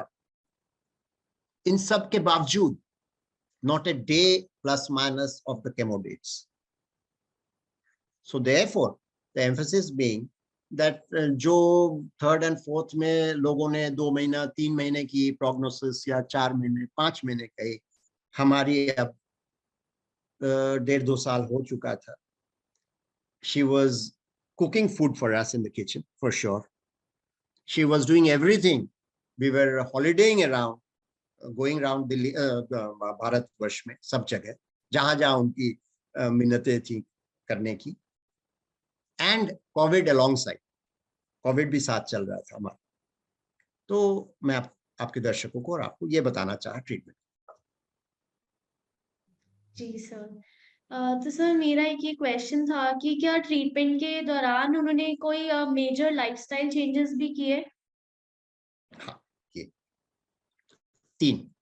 डाइट तो ऑफ कोर्स करना ही पड़ा, क्योंकि जैसा आप जानते हैं, पेल्विक एरिया में जब भी ऐसा कोई इशू होता है, तो फाइनली जो पार्ट फाइनली आपको तकलीफ देता है वो इंटेस्टाइन है। अच्छा, इंटेस्टाइन जब आपकी कमजोर, गट जिसको हम कहते हैं, कमजोर हो जाता है या इफेक्टेड हो जाता है with bit of impact, either pressure, either internally और एक्सटर्नली, तब आपकी जो बाल मूवमेंट्स हैं वो इफेक्ट हो जाते हैं। अच्छा साहब, वो जब आपकी इफेक्ट हो जाती है तब आप की मोशन ठीक नहीं होता है। जैसे ही मोशन ठीक नहीं होता है तो खाना नीचे जाने की जगह ऊपर से वॉमिटिश फीलिंग होती है। तो मैं दरअसल, जब लोगों ने कहा ये केमो की साइड इफेक्ट्स है, तो मैंने कहा केमो की ये कोई साइड इफेक्ट्स तो है, जो भी है वो तो हमने कंट्रोल कर ली, पर ये सबसे बड़ा तकलीफ ये है, जो यदि आप डाइट पे जाएं तो फाइबर खाना जरूरी है। फाइबर खाएं तो वो आपके इंटेस्टाइन आपको अलाउ नहीं करेगी, इंटेस्टाइन अलाउ नहीं करेगी, वो ऊपर की तरफ जाएगा, और इसोफेगस में ऊपर की तरफ जब जाएगा मुश्किल से वो जिजुनम या पहुंच पाएगा, और जिजुनम से फिर वो इसोफेगस के जरिए आपको तंग करेगा, और जब आपके खाना यहाँ रहेगा तो गैस वैस ये सब आप। मैंने इसलिए ये कहा, जो 3 चीज हमने बहुत गौर की, एक डाइट, डाइट अब आप हर कोई डाइटिशियंस के पास जाते हैं और जो मुनासिब, क्योंकि दरअसल उनके बिना साइंटिफिक रूप से हम मैटर को अप्रोच नहीं कर पाते। बट इंपॉर्टेंट क्या है, ईच वन ईच वे, हर कोई की एक अलग स्टाइल है। जैसे मैंने आपसे कहा डाइट एंड सटाइटी, तो इसमें हमने डाइट में बहुत चेंजेस की। मैं अपने तरीके से उनको जो जो पसंद आता था उसको ही मैं घुमा फिरा के with a caution of glycemic control, क्योंकि जैसे मैंने आपसे कहा she was on the doorsteps of sugar, diabetic 2 थी, diabetes 2, she was on that kind of situation. तो ग्लाइसेमिक कंट्रोल रखते हुए, उनकी सटाइटी को ध्यान रखते हुए, उनके इंटेस्टाइन को ध्यान रखते हुए, हमने अपने तरीके से रोज के रोज एक ट्रायल एरर मेथड से एक तरीका और एक चार्ट बनाया, जो काफी हद तक डाइटिशियन के प्रोपोजल पे चल रहे थे। बट शैल आई से 60% डाइटिशियन का था, बट 40% हमारे ट्रायल एरर, कैसे उसका इफेक्ट क्या होता है, उनको कैसा फील होता है, ये सब को मिक्स एंड मैच करके हमने उनका डाइट एक बनाया। तो ये एक लाइफस्टाइल चेंज हमें बहुत जबरदस्त करना पड़ा। दूसरा, खाने के तुरंत बाद, देखिए एक बहुत ही कठिन एक परिस्थिति आ जाती है, जो वीकनेस होने लगता है। हमारे ऐसे लोग जो कैंसर से पीड़ित हैं, वीकनेस बहुत ज्यादा होने लगता है। वजह यही है, जो इतने सारे केमोज, इतने सारे टॉक्सिक ड्रग्स जाता है आपके अंदर, तो आपके सेल्स को खा जाता है, आरबीसीज को खा जाते हैं, ऑक्सीजन लेवल्स भी नीचे आती है, हेमोग्लोबिन डाउन होने लगता है। स्पेशली ये ओलापैरिब जैसे पार्प इनहिबिटर्स हैं, वो बहुत ज्यादा आपके एचपी को नीचे भगाता है। तो तब खाने के बाद या जैसे भी हो, आप हमेशा चाहते हैं जो हम बिस्तर पे लेटे रहें, और वाजिब है, क्योंकि वीकनेस है तो भाई लेटे रहें, क्योंकि लिम्स में ताकत नहीं। तो दूसरा जो लाइफस्टाइल चेंज हमने किया, जो उनकी बहुत पहले की आदत थी, जिसको मुझे तोड़ने में, या उनको भी, आई एम श्योर यदि वो सुन रही है हमें, उनको भी तोड़ने में बहुत बहुत मुश्किल हुई होगी। जो खाने के बाद, चाहे हम सीरियल हम बहुत पसंद करते थे उनको दिखाना during her lunch time specially, क्योंकि एक ही अच्छा मील वो खा पाती थी, लंच। अदरवाइज देन दिस हम लोग ज्यादातर फ्लूइड पे चलते थे, बिकॉज इंटेस्टाइन की बड़ी इश्यूज आने लगी, ब्लॉकेज की। तो हमने उनको चलाना सिखाया। खाने के एटलीस्ट 10 मिनट तक हम दोनों एक दूसरे के हाथ करके ड्राइंग रूम में घूमते रहते थे, और हर 2 मिनट पे वो कहती थी अभी भी 10 मिनट नहीं हुआ, पर मैंने घड़ी पे अलार्म डाल के मैंने कहा ये मोबाइल पे 10 मिनट लगी थी, और फिर हम वापस जाते थे। इससे दरअसल देखिए, ये कह देना जो इससे हुआ या उससे हुआ, या इससे मुझे रिजल्ट मिला या उससे नहीं मिला, बहुत मुश्किल है। क्योंकि कोई भी इंसान जो ऐसे राह से गुजर रहा होता है, वो अपने जानते हर चीज ट्राई करता है और कहीं भी कोई गैप नहीं रखना चाहता है। और फिर उसके लिए इतना मायने भी नहीं कुछ रखता है जो ये मेरे ये चीज काढ़े से हुआ कि होम्यो से हुआ कि मेरे वॉक से हुआ या मेरे डाइट से हुआ, ये ज्यादा मायने नहीं रखता। तो मैं समझता हूँ ये एक बहुत बड़ी उनकी लाइफस्टाइल चेंजेस थी जो उनको हेल्प की। और तीसरा, हमने हमेशा पॉजिटिविटी की एक माहौल रखी। हमसे ज्यादा उनकी पॉजिटिविटी बहुत ज्यादा था। जैसे मैंने आपसे कहा, कोविड के दौरान कम से कम 5 पर्यटक स्थान, जिसमें गोवा है, अजमेर है, ये सब हैं, हमने अच्छी तरह से घूमे फिरे। हमारे बड़ी सुपुत्री, जैसे मैंने आपको कहा, विदेश से स्पेशल परमिशन उनको WHO से मिल जाता था, वो आती थी और हमारे साथ घूमती थी। हम लोग सपरिवार सब जगह जाते थे। खैर 2-3 चीज हमारे साइकोलॉजिकल पाथ पे जरूर आया। जैसे मैंने आपसे कहा, उनके फादर जो 94 इयर्स के हैं आज, तब 90 इयर्स के थे, उनसे ये बात उनके आंखों में देख के कहना थोड़ा मेरे लिए मुश्किल था साइकोलॉजिकल, और मेरी वाइफ नीलम के लिए। पर फाइनली हमने उनको बताया। तो ऑल्टरनेट्स में और लाइफस्टाइल में ये हमारी 3 प्रमुख चेंजेस। बाद बाकी थोड़ी बहुत चेंजेस, जैसे मैं उनके लिए कभी कभार, जैसे मैं थोड़ा गाता वाता हूँ, कविताएं लिखता हूँ, तो अब मैं कविताएं जब लिखता हूँ या पढ़ता हूँ या गाता हूँ तो उनको सामने बिठा लेता था, वो मेरे पाठ में शरीक हो जाती थी। तो इस तरह से हम दोनों मिलके कुछ ना कुछ करते रहते थे ताकि वो ऑक्युपाइड रहे। ये था।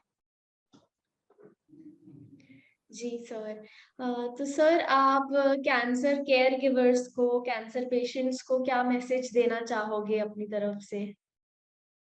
देखिए, मैं गिवर की बात ज्यादा करूंगा, बिकॉज पेशेंट की जहां तक सवाल है, सीमित है। सीमित है क्या? जो लोग कितना भी आपको समझा दे या कह दे, आपकी जो मतलब जो आप पीड़ित हैं वो हैं, उसको हम बदल नहीं सकते, वो सच्चाई। बट उस सच्चाई के साथ, जैसे मैंने आपको बीच में या शुरू में कहा, जो कौन है इस दुनिया में जो हमेशा रहेगा? है ही नहीं। भगवान हमारे नहीं रहे तो हम कहां से रहे? बट हम उस दुनिया में जाते कैसे? आराम से, तकलीफ पाके। ये चीज जो है, यदि यही सच्चाई है, और इसको यदि, इस सच्चाई को हम यदि किसी तरह से अपने में संजो ले, जो भाई हम जाएंगे प्योर रूप में, आराम से, बिना तकलीफ पाए, तो हमारी जो ये जर्नी है, specially as a cancer patient, थोड़ी सी हमें मोहलत देती है लाइफ को फिर भी पॉजिटिव रूप में देखने। तो मैं पेशेंट्स के लिए बस इतना ही कहना चाहूंगा, क्योंकि उनकी जो साहस और उनकी जो पीड़ा है, वो मुश्किल है। खैर, गिवर्स के लिए बहुत कुछ है, सारे जर्नी बहुत कुछ। क्यों? क्योंकि वो एक हट्टे कट्टे इंसान है, उनमें अभी भी काफी उम्मीदें हैं, और उस उम्मीदों में कोई बाधा नहीं पड़ा है, कुछ नहीं पड़ा है। तो उस उम्मीद को कायम रखने के लिए आपको बहुत जरूरी है, जो आप अपनी उम्मीद, जिनको आप केयर दे रहे हैं, उनके इर्द गिर्द रखिए। यदि वो ठीक हैं तो आप ठीक हैं। उनकी जो परिभाषा है अपने डिजीज का, उसको बदलने की कोशिश मत कीजिए। कई बार ऐसा होता है, जो हम ना समझ में, अनजाने में अपने पेशेंट को कहने लगते हैं, जो अरे क्या हुआ है, कुछ नहीं है, ये डायबिटीज की तरह है, या इसके तरह या उसके तरह है, और हम इस तरह के लफ्जों की प्रयोग करते हैं जो सही नहीं। जो सही नहीं। क्योंकि यदि आप इस बात को नहीं मानते अंदर से और आप एक मौखता और दिखावा कर रहे हैं, तो वो सही नहीं। तो मेरा गिवर से 3 ही चीज मैं कहना चाहूंगा। हर समय जिसको आप केयर दे रहे हैं वो सही है, क्योंकि आपकी उम्मीद, आपकी जिंदगी, आपकी आशा, आपकी अभिलाषा उनके इर्द गिर्द होना चाहिए। कभी भी उनसे मान लीजिए फ्रस्ट्रेशन की तो है ही जर्नी गिवर के लिए, क्योंकि डॉक्टर एक तरफ से उनको कुछ कहता है, वो दे नहीं पाते हैं या कर नहीं पाते हैं, प्रेशर बिल्डअप होता है, पेशेंट उस लायक नहीं होते हैं, होती या होते हैं करने के लिए, तो गिवर दोनों तरफ से थोड़ा सा प्रेशर में आ जाता है। बट ये ना भूलें, जो आपकी प्रेशर ट्रैवल करेगा, और यदि वो ट्रैवल करता है आपके पार्टनर पे या जिसको आप केयर दे रहे हैं, तो वो नेगेटिविटी ही लाएगा, पॉजिटिविटी नहीं ला सकता। इसीलिए आप अपने जो ये बौखलाहट है, इसको कहीं ना कहीं किसी न किसी रूप में, अकेले में या जैसे भी, दोस्तों के साथ बांट ले और अपने दिमाग से निकाल। ये याद रखें, यदि आप भले, तो आप जिसको केयर दे रहे हैं वो भला या भली। पर यदि आप भी उस चपेटे में आ गए, डिस्गस्ट और जो भी, तो आप मुश्किलात में खुद तो हैं ही, पड़ेंगे ही, और अपने पेशेंट को भी। तीसरा, कोई भी नॉलेज की जहां तक सवाल है, खूब नॉलेज पढ़ा है। मैं ये नहीं कहूंगा जो आप जो मेडिकल पद्धति है उसके अंदर रोड़ा बने, नो। मैं ये कहना चाह रहा हूँ, जो देखिए हॉस्पिटल्स में डॉक्टर्स के पास समय नहीं होता है। दुनिया कहेगी कमर्शियल वर्ल्ड, मैं कहूंगा कमर्शियल नहीं, उनके पास समय ही नहीं है, क्योंकि हम जिस देश में हैं वहां जिस तरह की कतारें लगती हैं, डॉक्टर्स उस तरह से समय आपको दे नहीं पाते। इसीलिए एनाटॉमी की स्टडीज बहुत जरूरी है। आप फिजियोलॉजी को थोड़ा बहुत नजरअंदाज कर सकते हैं, क्योंकि जैसे मैंने कहा, बट एनाटॉमी जो है डॉक्टर्स की बातों को समझने के लिए बहुत जरूरी है, तभी आप अपना आगे बढ़ा सकते। यही मेरी 2-3 राय। जी सर। सर मेरा एक छोटा सा और क्वेश्चन था आपसे कि जैसे आपने बताया कि आप काफी आपको अपनी पॉजिटिव हैं जैसे। घड़ी की तरफ है ना आपका ध्यान? जी आप जी। हाँ, कहीं बाद में आप मेरे बिल्कुल। पे ही ना दोष डाल दें, जो साहब आपके वजह से लेट हो गया, आपने हमें इतना बता के रखा। नहीं बताएं। नहीं सर, बिल्कुल आपको सुनने बताएं। में आप इतनी नॉलेज दे रहे हो, इतनी पॉजिटिविटी दे रहे हो, बहुत अच्छा लग रहा है आप जो पूरा नहीं, बता रहे हो। तो बेशक, उसी के बेशक। रिगार्डिंग। जी बताएं। जी। जी उसी बताएं। के रिगार्डिंग बस एक और क्वेश्चन था मेरा कि जैसे आपने बताया कि इतनी पॉजिटिविटी आप रखते थे, तो और क्या चीजें थी? बिकॉज जैसे जर्नी के वक्त इमोशनली काफी लोड रहता है, मेंटली काफी टेंशन रहती है, तो उस सबको आपने कैसे मैनेज किया? Good point, very good point. देखिए, मैंने जैसे आपको कहा, मैं खुद बहुत अनुशासित इंसान रहा हूं और रहना चाहता हूं। मेरी 2 वाकया आपको शायद मैं फिर से दोहराऊं। एक, हम कोई भी इस दुनिया में हमेशा का एक स्थान बना के नहीं आए। हमारे जितने राम कृष्ण, जितने हमारे, या किसी को भी कह लें, कोई भी हमारे रिलीजन में या किसी भी रिलीजन, जीसस क्राइस्ट कह लें, कोई भी, सबकी सबकी मॉर्टलिटी थी। सबने इस दुनिया को छोड़ के एक नई दुनिया में प्रवेश किया। तो जब हम सबको प्रवेश करना ही है कहीं किसी और दुनिया में, और इस दुनिया को आज या कल या परसों त्यागना ही है, तो क्यों ना हम अच्छे से त्यागें, खुशी खुशी त्यागें, कम से कम दर्द में ना। तो ये एक बहुत बड़ा हमारा सोच था। दूसरा, नीलम मेरे से 4 गुना ज्यादा पॉजिटिव थी। मैं क्या उसका सहारा बनता, हमेशा वो मेरी सहारा बनी। एंड आपको एक चीज बता दूं, जो आपके प्रेडिसेसर को मैं बताया था जब मैं आप लोगों से जुड़ा था, डिम्पल की उस जोश वाली कहानी सुन के, जो हम लोग ये भूल जाते हैं। फॉर एग्जाम्पल, मेरे जिंदगी के 34-35 साल हम एक दूसरे के साथ थे। लास्ट ईयर तक हम, उतने साल तक हम शादीशुदा थे, जिसमें 30 साल उन्होंने अपने हाथों से मुझे संजोया है। तो आपने किया क्या? आपने क्या किया 2-3 साल में? ऐसा क्या कर लिया आपने? कौन सा पहाड़ तोड़? आपने तो 3 साल ही दिया है, अभी तो 30 साल और बाकी है देने के लिए। तो कौन सा फ्रस्ट्रेशन और कौन सा थक गए और क्या ये वो धूम धड़का किस लिए? तो मैं क्या कह रहा हूं, मैं इसमें एक छोटा सा संदेश देना चाह रहा हूं। जब पार्टनर्स है, एंड मैं ये नहीं कह रहा हूं partners in crime, partners in everything good in this life, including your family, your everything. तो जब उन्होंने अपनी 30 साल जिंदगी की मुझे दी, तो मुझे तो 3 साल एक बहुत ही मामूली सा दिखना चाहिए। अभी तो मेरे पास मेरी एंड्योरेंस की तो टेस्ट 33 साल में होनी चाहिए थी। तो ये सेकंड बात हो गई।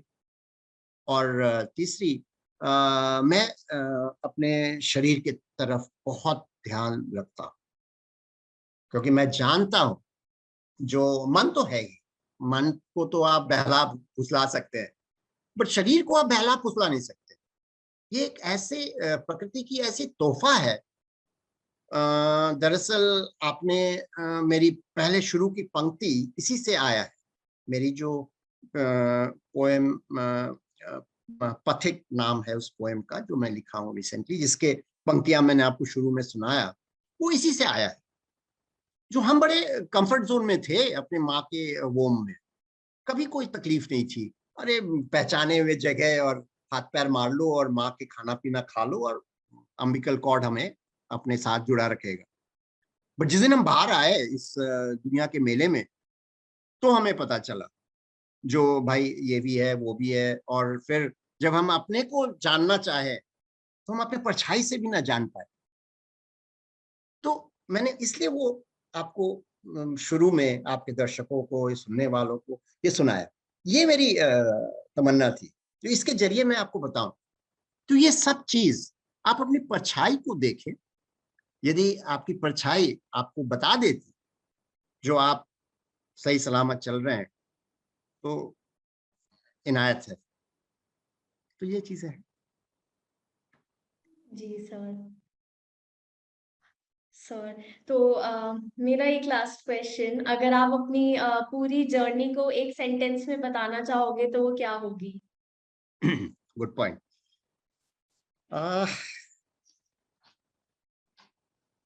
मैं आपको इस जो असमंजस है हमारी कैंसर की तरफ, हाँ, मैं एक चीज आपको जरूर बताना चाहूंगा या आपके दर्शकों को। देखिए, अपने मनोबल को मजबूत रखिए। क्यों? आप जरूर जो कर रहे हैं, आपके केयर दे रहे हैं या केयर गिवर हैं या पेशेंट हैं, जैसे भी हैं, आप अपने तरीके से जो भी कर रहे हैं कीजिए। बट ये मत भूलिए, सारी दुनिया इसके पीछे, पूरी हमारी जो इंसानियत कौम है, इसके पीछे पड़ी हुई है। और इसकी सबसे बड़ा मिसाल क्या है, आप शायद जानते होंगे।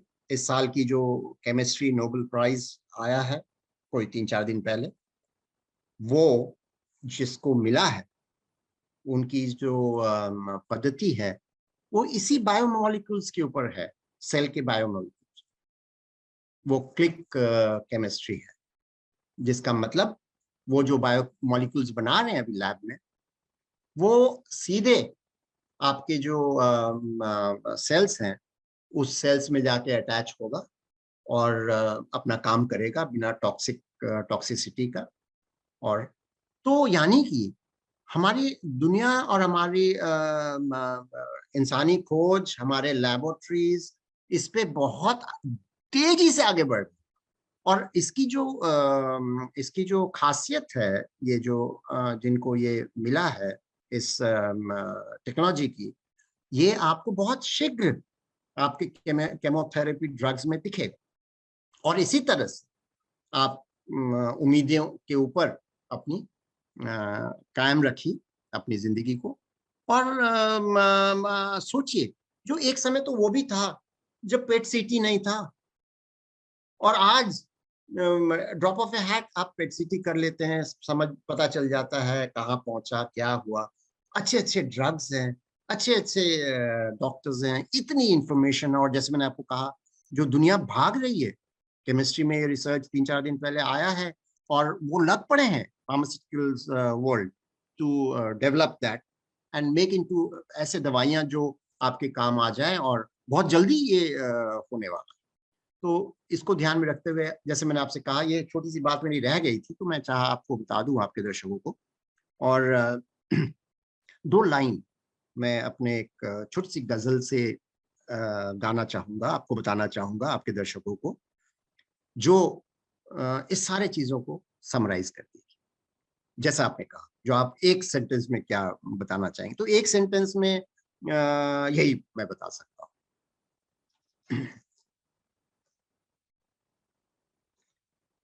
कभी किसी को मुकम्मल जहां नहीं मिलता, कहीं जमीन तो कहीं आसमां नहीं मिलता।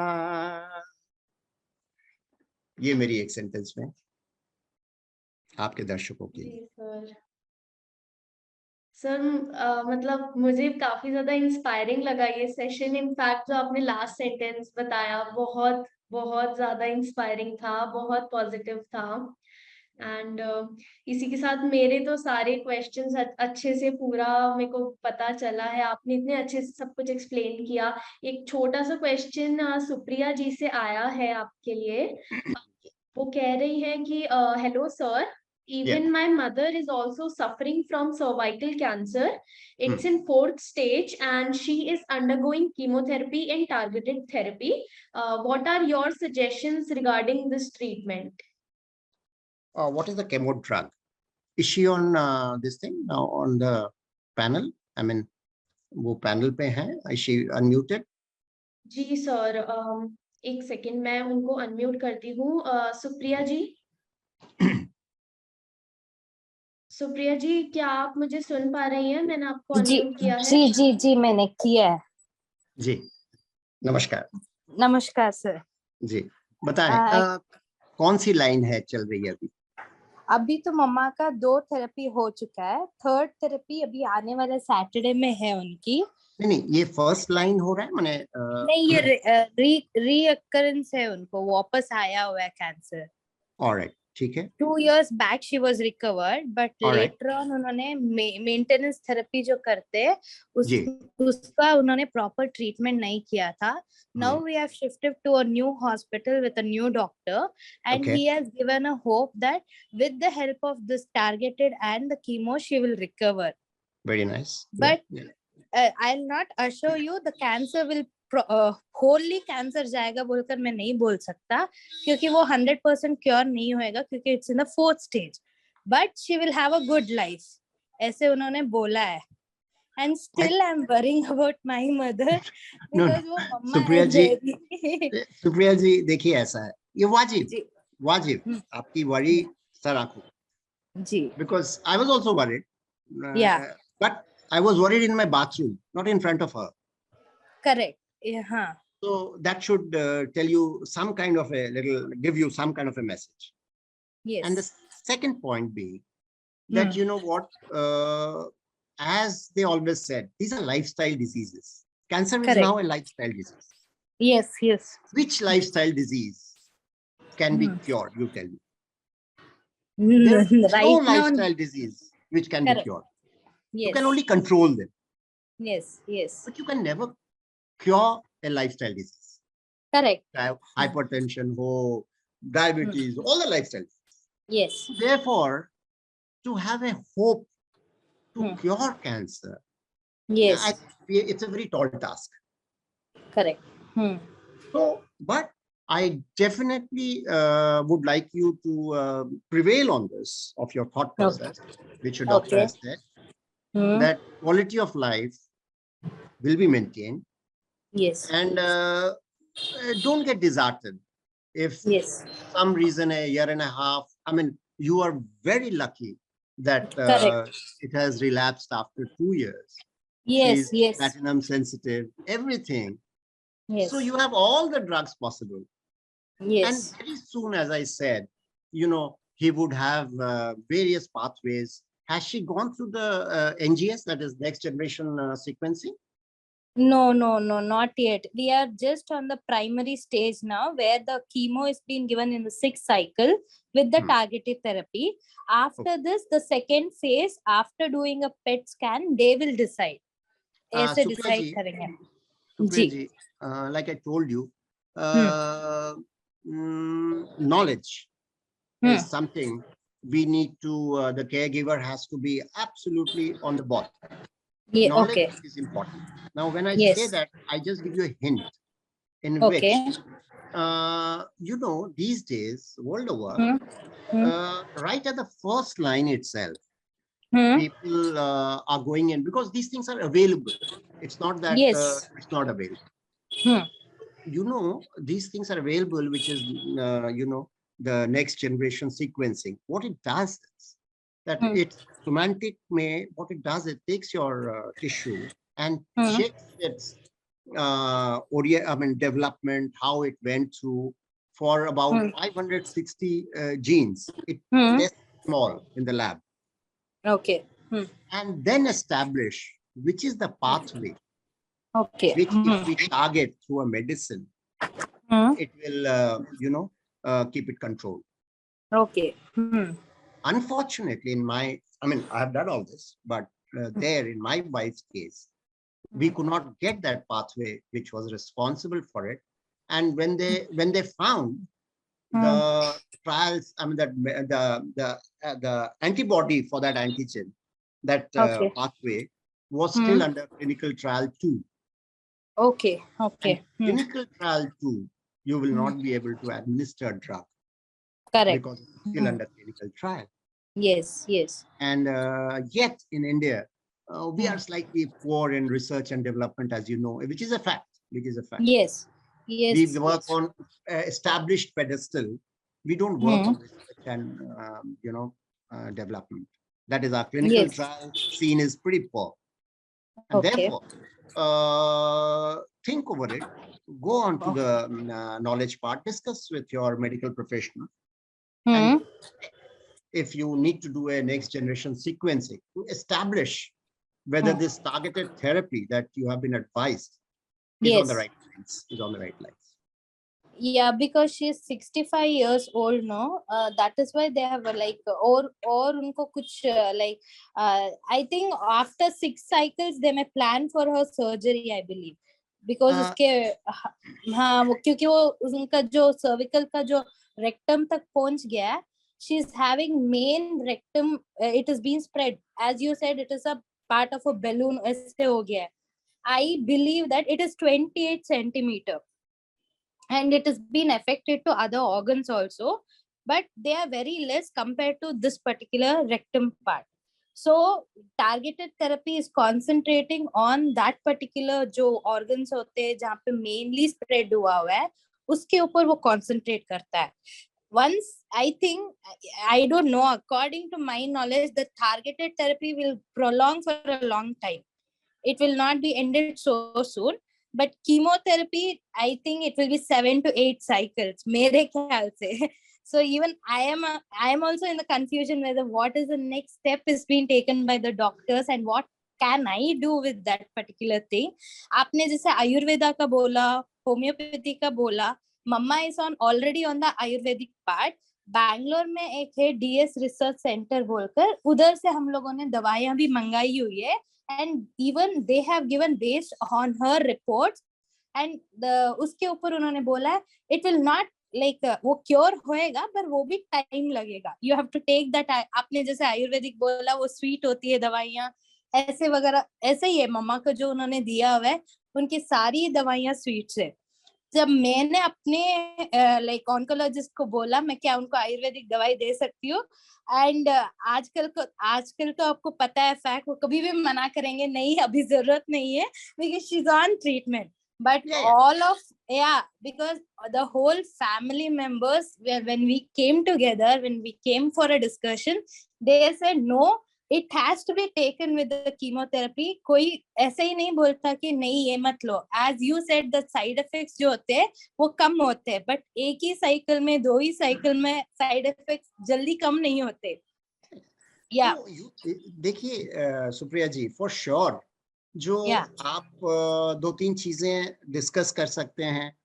देखिए हम लोग we are in a very good era where everything is available on phone, on information technology, everything. So for example, I can give you 3-4 names. Targeted therapies mein, for example, there is a PIPAC. Now these are things which are as recent as December 2019, January 2020 in the world. Correct. All that is available in India. Such puchiye, I didn't have time. Otherwise, in the April version of mine, I had covered all this. So what I'm saying is, So what I'm saying is that बहुत सारे alternates आजकल हैं. Whether you call it targeted, you call it maintenance, whether you immunotherapy and all, pathways. जो protein डालते हैं as an antibody, only the pathway. Where I come in for a doctor to guess. Why guess when you have scientific lab tests available to you, which can check your pathway as to which is the pathway responsible for your, antigen which is developing. Attack that pathway. Attack that pathway through your antibodies. Okay. So I have to ask my oncologist regarding the pathway, right? No, you ask him that won't you advise me to go for NGS, next generation sequencing? Okay, NGS, yes, sure. It's a in thing today and available to you. And incidentally, it's in Bangalore if you are from Bangalore. Yeah, actually I'm from Mysore. All right, everything goes there. Chennai and Bangalore are the hubs for this. So anyway, what I was saying is that ask him this. And should he say why spend and all? I mean, this is a general thing we are treating. So you have a little chat saying that, you see, it's not because of that. Just now, we are throwing stones in dark. Correct. Then we would exactly know by and large. I mean, it was unfortunate that I couldn't come to know about my wife's pathway, or rather the pathways were all clear. So we didn't know where to, which one to take, though they established antibody. But the problem was it was still under trials and we could not infuse that. Yes. Okay. So here you are doing a streamlined attack on your on your antigen, on your cancer cells, and so much better. Your targeting is right to the point. Correct. Guided by the gene studies. So yes, I'll do that. Thank you for so much information. Your motivation. बहुत अच्छा लगा. And I was like, मैं literally actually जब मम्मा और बेटी का जो emotion होता है, आई वाज लिटरली ड्रेन जब ऐसे हुआ था मम्मा को. And still if I go in for the negative thoughts बहुत आते हैं, पर मैं उसको कंट्रोल कर I want to be free from all those things, but I know I can not be free. It is a part and parcel of the life. We have to stay very positive and do whatever we can do. And I know, यही अगर आप 7 साल 10 साल पहले जाते, you did not have got so much of advanced things in your life. And we are lucky to have these many like targeted therapy हो, जो भी हो, everything is been so much advanced, and we should be thankful for that. And I have got to know that HPV vaccination is also been available. Yes. I'm just hoping agar like mera oncologist bolega, we can get it her done after her completion of the things, and it may not serve you that much. May not serve you that much. But it is a prevention. बस ठीक है, Yeah. ठीक है, it's available. Thank you very much, Supriya ji, and I Thank wish you you so all the much, best. sir. Thank you Give so my much. lots of regards to your mom, and Yeah. I'm sure you will be the winner. Thank you so much, sir. Just pray for her. Thank you so much. You are always in my prayers. Thank you so much, sir. Thank you so much. Thank you, Supriya ji, and Thank I you, ma'am. wish your mom good health. Thank you so much, ma'am. Thank you so much. So Um, I lost you now. yeah. So Deepak ji भी कुछ discuss Yes, करना good चाहते evening. हैं, हम जल्दी से discuss कर लेते हैं. Good evening, Mr. Hemant. Hi. Hello. आपने जो बताया ना शुगर का, उस कीमो देने के बाद में उसके साथ में डेक्सा दिया जाता है. डेक्सा की वजह से शुगर आता है हर एक पेशेंट को. देखिए that's a mix and match business, क्योंकि जो डेक्सा देते हैं, to be honest with you, इन चीजों से टेम्पररी स्पाइक होता है, but it is not going to last you. 3-4 दिन के बाद इट गोज ऑफ. नहीं, मेरी वाइफ को भी सेम हुआ था. 2015 में डेक्सा देते थे, शुगर आ गया, अभी तक गया नहीं है. अभी उसको शुगर की ट्रीटमेंट दवाई देनी पड़ रही है. देखिए क्या है, sorry I didn't get your name. होता क्या है? My name is Deepak. Deepak ji, the issue is, you know, I mean, it's a choose. It's a best choice under the options. Now, the best Correct. choice under the options is that Dexa, which is the drug, chemo drug that you are getting. Which is the chemo drug? I would like to know. High FEC. High FEC. FEC. No, but what is your High FEC? EC, huh? But what is your cancer? Which type of cancer is it? That is a metastatic breast cancer. Breast. Okay. So you finished with the radiations and all? No, radiation not given that time. Radiation given now in 2021. जी, ठीक है. तो दीपक जी देखिए, we go for the lesser sin in the sense, इसमें Dexa, if it is slightly raised your sugar level, which it will, it has Dexa itself has dextrose in it, so it will raise. But the point still remains that you know, maybe in the best of understanding of the oncologist, if that is yes, the yes, I know. I understand many things in oncology now. Yes. So if the chemo drug is working for her, and you are talking about 2015, it's excellent prognosis. You are absolutely done it. You are absolutely now good to go. So excellent. But the sugar part, which you are saying, that is controllable. I mean, as you know, sugar should not be a major issue if it is controlled. So you have to just check your GI levels of your food, and diet planning and bit of walking together should see you through. Thank you. Now 2021, my wife has a relapse again. कोई बात नहीं, relapse lifestyle है, तो relapse हो गया तो नहीं होना था. वो मालूम है. आप ये भी तो देखें. 2015 में डॉक्टर ने few months बोले थे, उसके बाद 2022 हो गया है. आप ये भी तो देखें, और यही मैं आपसे कह रहा हूँ, each one each way. ये जरूरी नहीं है जो किसी के साथ हो गया तो आपके साथ भी हो जाएगा, ऐसा नहीं है. बहुत बहुत शुक्रिया. वही तो हम लोग मोटिवेट वही करते हैं. कैंसर कोई वो नहीं है. करेक्ट. कैंसर भी क्योरेबल है, तो स्टेज 4 में भी क्योरेबल है. क्योरेबल मैं नहीं कहूंगा लाइफस्टाइल डिजीज को, बट कंट्रोलेबल है. सर हमारे ग्रुप में है मिस्टर मेहुल व्यास, स्टेज 4 से है, टोटल क्योर हो चुके हैं, वो यूएस से हैं. अच्छा, भगवान उनको बहुत लंबी उम्र दे, और बहुत अच्छी खबर है. बट दीपक जी, मैं स्टैटिस्टिक्स की बात कहूंगा आपसे. बराबर. और किताबों से हम डीएनए एसोसिएटेड लाइफस्टाइल डिजीजेस को सीमित नहीं कर सकते. बराबर. शुक्रिया. सेकंड, आपने बोला कि वाइफ का आपने नहीं, तो हर एक हस्बैंड ने वाइफ, देखो वाइफ ने अपना पूरी जिंदगी हमारे लिए दिया है, तो जब भी कुछ उनको कुछ हुआ है तो हमारे को उसको सपोर्ट करना ही करना है।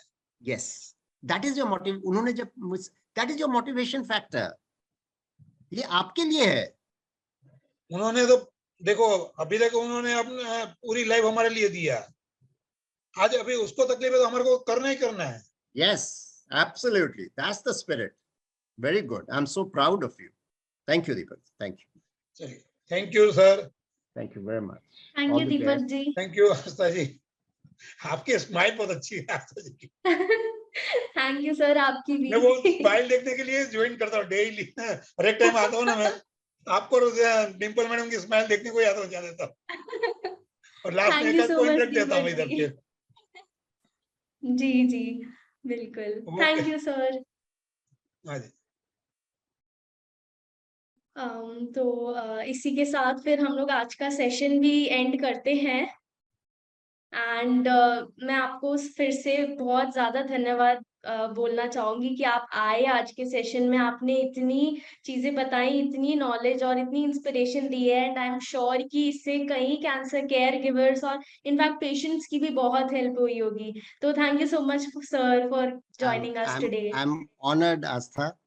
Through you, I would like to pass it down to your owner, or rather the entrepreneur like Dimple, that she has gone a long way motivating me actually. क्योंकि मैं इससे दूर भाग गया था। मैं दरअसल सितंबर में जब वो मुझे इस दुनिया से छोड़ के दूसरी दुनिया में गई, तो मैं फिर ये सब सोचा यार, 3 साल मैंने बहुत रिसर्च की थी, बट खैर अब मैं इससे दूर हटना चाह रहा था। बट 1-2 महीने में ही उनकी जो आपकी जेनॉनको की एक प्रेजेंटेशन थी, और वो भी बड़ौदा में दीपक डिम्पल आई हुई थी, और उन्होंने कहा, तो मैं जब उनसे, उन्होंने इतना मुझे उत्साहित किया, उनकी जो खुद की जीवनी है, खुद की जो जीवनी, वो मुझे इतना उत्साहित किया, जो जब इतनी कम उम्र की एक महिला इस तरह से अपने जीवनी को डिफाइन कर रही है, और मैं फिर कूद पड़ा। तो इसलिए मैं आप लोगों से अप्रैल में जुड़ा, और आज भी मैं इस बात को बहुत फ़ख्र से कह सकता हूँ, जो आप लोग अपने मुहिम पे कायम रहें, डट के रहें, और खैर आई एम श्योर आपको सुनने और देखने वाले सब इससे एक चीज़ तो ज़रूर अपने साथ ले जाएँगे, जो जाना तो है ही, किसी न किसी दिन हम दिल खोल के जाएँ, हम खुश होके जाएँ। यही मेरी आपसे बहुत-बहुत शुक्रिया, धन्यवाद एंड जय हिंद। Thank you so much sir. So इसी के साथ हम सेशन खत्म करते हैं। एंड मैं होप करूंगी कि हमारे अगले हीलिंग सर्कल सेशन में भी सैटरडे शाम 5 बजे सब लोग ज्वाइन करेंगे। So thank you so much. And thanks to all the people my relatives and friends who have managed to be here from all over, and even otherwise, I'm sure it was a time well utilized. Thank you. Yes sir, definitely. Thank you sir.